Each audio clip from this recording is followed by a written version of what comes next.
Yeehaw! Woohoo! Yeehaw! Woohoo! Yeah! Woohoo! Yeah! Woohoo! Yeah! G'day everyone, I'm about to show you how to build and code your own mechanical bull using Spike Prime. So I'm going to build it on this base, but we're just going to add a few bits on the sides to make it a bit more stable, because if it's rocking around, you want a fairly big base on it. And I like to use just some of these pieces here. So I'm just going to stick one in here, just going to do this, put another one over here. It doesn't have to be exact or in the middle or anything, just put it wherever you think.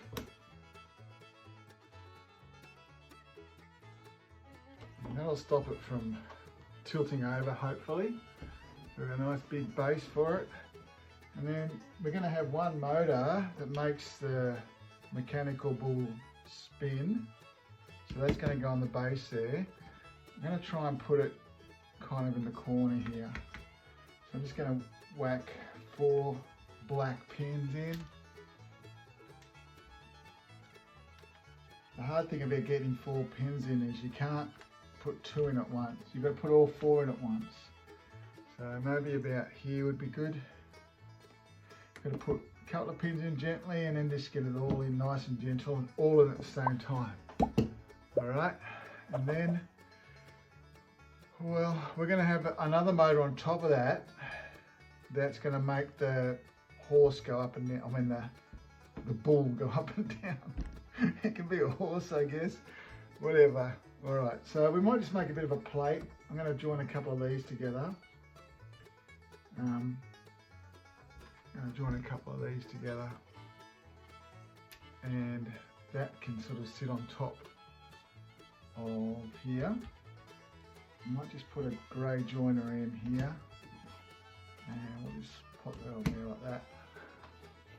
Pretty cool. And then the motor that's going to spin the bull, it's going to go kind of in the middle of that, about here I reckon. 2 black pins in here. I mean, you can do this any way you like. Not a correct way or a wrong way to do it. Okay, and then the hub itself is going to be the bull going up and down like this. At the same time, it's going to spin left and right. So I do like to use these pieces because they're strong. They hold things together well. So I'm just going to put that in the corner like that, and it kind of rests on the black plate as well. So it's going to spin and go up and down. And because the hub's part of the whole thing, then the cables shouldn't get too tangled, because the cables will move with the hub, kind of. Well, the bottom cable is secured, but this one shouldn't get tangled. Awesome. Now, just to make it a little bit more balanced on this side and a bit stronger, I'm going to put a couple of biscuits. So I'm going to get these grey bits again here. Get another one. Put it in there. And I'm going to put some biscuits on there, like this. Then I might put some more black pins in the biscuits.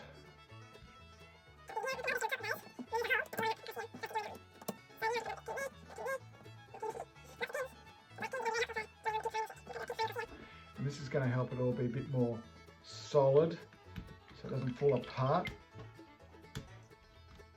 That's a lot more solid now. It's still a bit heavy on this side, but it's okay that it wobbles like this, because it's just going to make it a bit more interesting for the rider, a bit more wobbly for the rider to sit on. Alright, now on top of here, this is where we're going to sit our rider, so we're just going to put a couple of pink beams on there.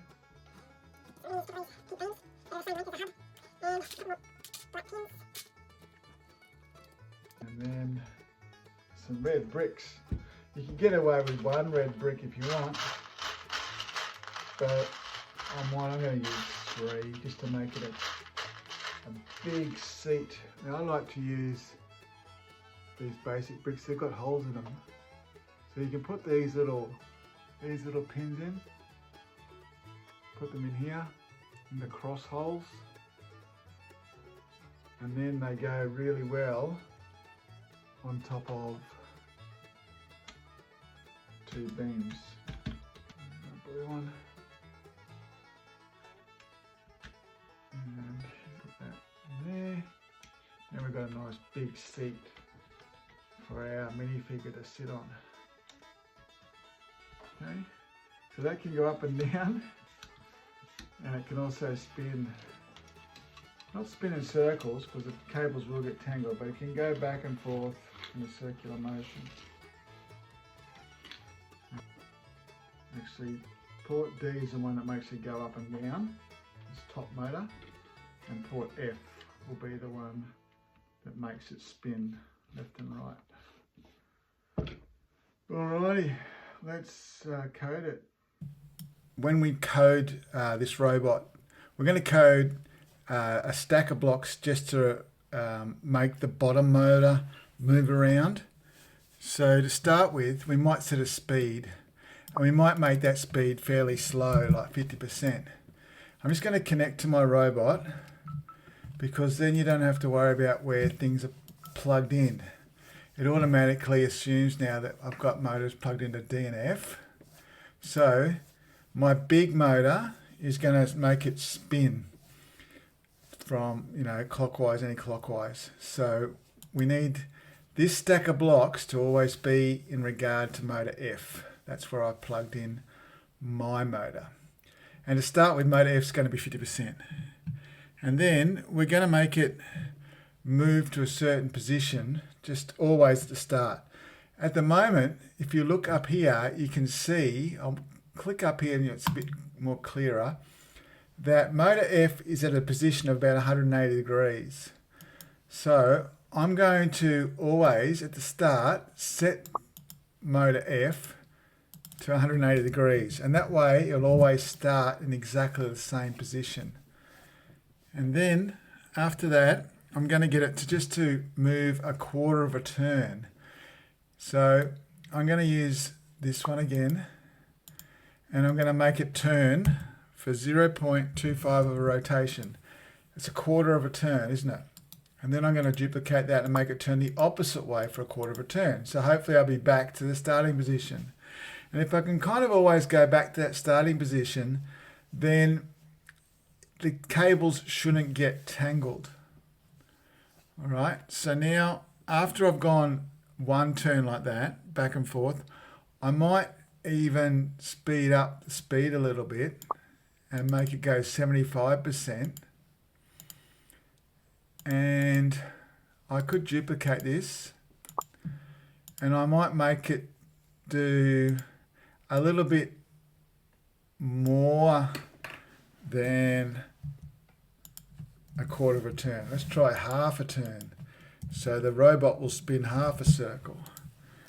And what I might do is, I'm thinking that I don't want it to go too crazy too quickly. So I might just repeat this one. I'll just repeat the first thing maybe 2-3 times. And then I'll repeat the next stage another 3 times. Okay, so it's going to go fairly slowly to start with, and it's going to go to the starting position, and then it's going to go back and forth, and then it's going to go to the starting position, go back and forth. So it's going to do that 3 times, and then it'll do this 3 times. And then we could start going a little bit crazy. We could duplicate that, and then maybe we could go 100% speed and go something like 0.6 of a rotation, and then 0.6 of a rotation. I mean, you can put in whatever you like. You can just experiment with it and see what happens. But this is all just for the bottom motor that's turning around in a circular fashion. So now we're going to make another stack for the other motor. We could just duplicate this one and we could change all these to Ds. It'll take a second to change them all to Ds, but I think it's saved time by duplicating it all. You got to look at the starting position though of this motor. This motor is in a different starting position. So after I've changed them all to D,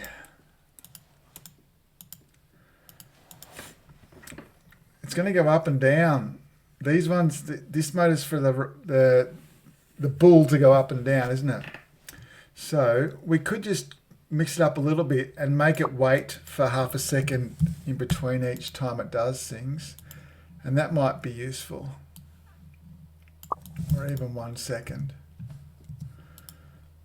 We'll go 1.5 seconds for the last one. 1.5 seconds.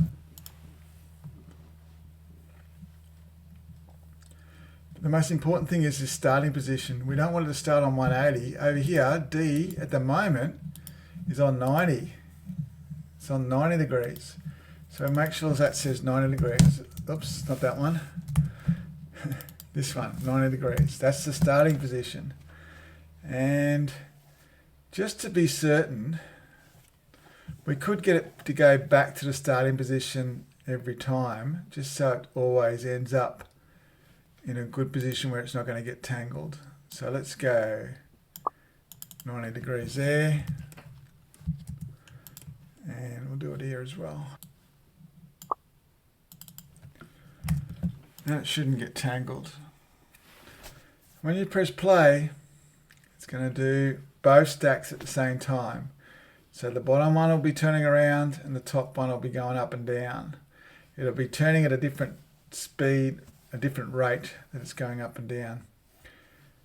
Because we've waited a few seconds here, maybe we could repeat this last one 4 times. You can experiment with that and change it to whatever you want, but that's just how I did it for mine. And by the time all that happens, hopefully he's fallen off.